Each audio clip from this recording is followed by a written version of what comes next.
Well, hello, I'm Katya, and this is my master class. No, it isn't.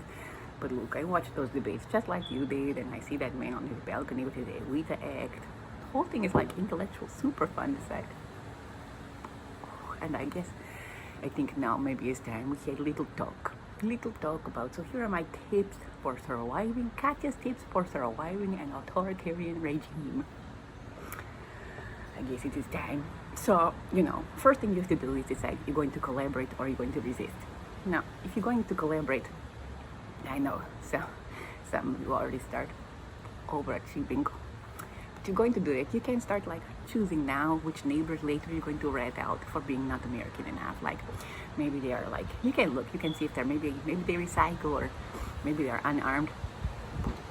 Maybe they're brown, whatever it is. You can find like some way they're not American enough, and you can rat them out later.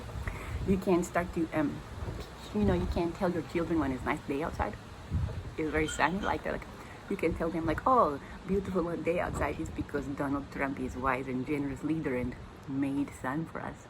That old Stalinist trick works like a charm. You laugh. You can practice your resting Mitch face, your collaborators. You can.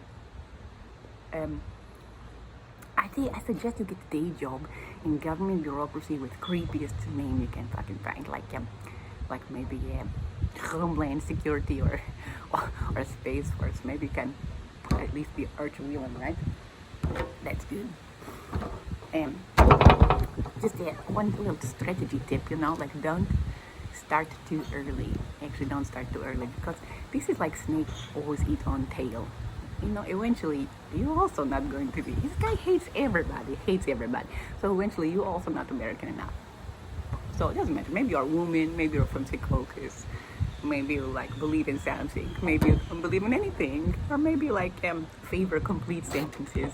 Yeah, maybe you drive an import, whatever, it doesn't matter. Sooner or later your stupid neighbor going to rat you out also, and you're also going to gulag. So be patient. You can start a little later. There's time. Now, if you're going to resist, it's like a different set of instructions for you. You guys have to acclimate and practice preparedness and, practice truth. So for you, I suggest always wearing running shoes. You're just always wearing them. Okay, you know why already. If you're going to say truthful things to people who don't want to hear them a lot, eventually you're going to be carted off. So I suggest you have bag packed. I have one. See, I have bag packed.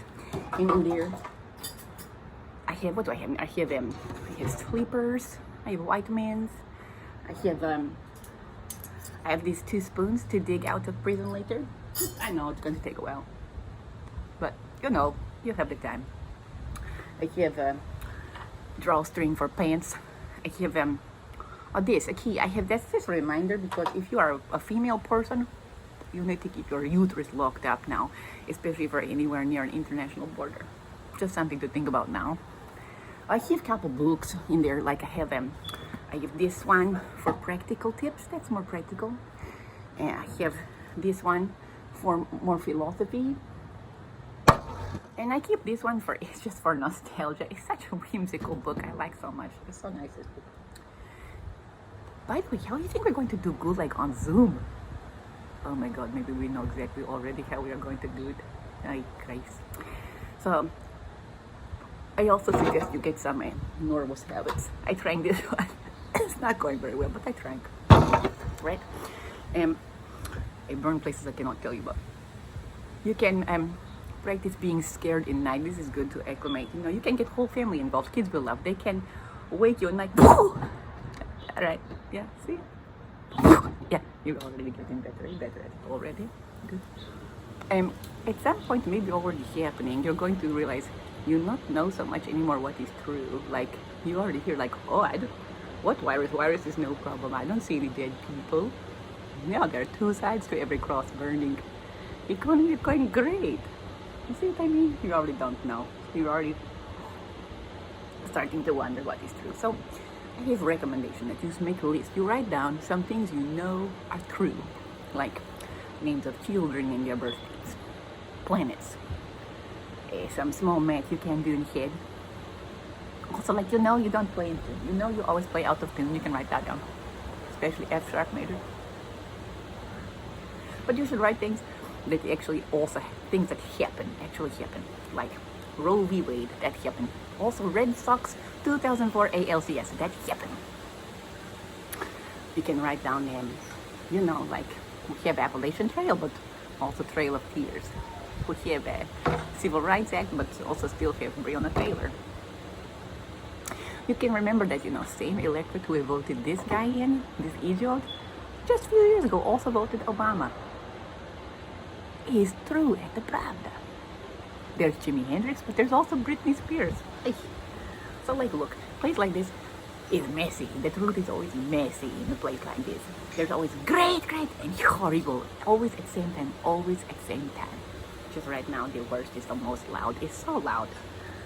So, I think if you remember these things, you can keep them a little bit safe internally. And if you keep saying them out loud, you say them and you vote, there's still maybe a chance you can use your spoons for morozhnoye instead of digging out of prison. So, see, you're already getting better. You can do it. You can make it. You can survive. Okay, go vote.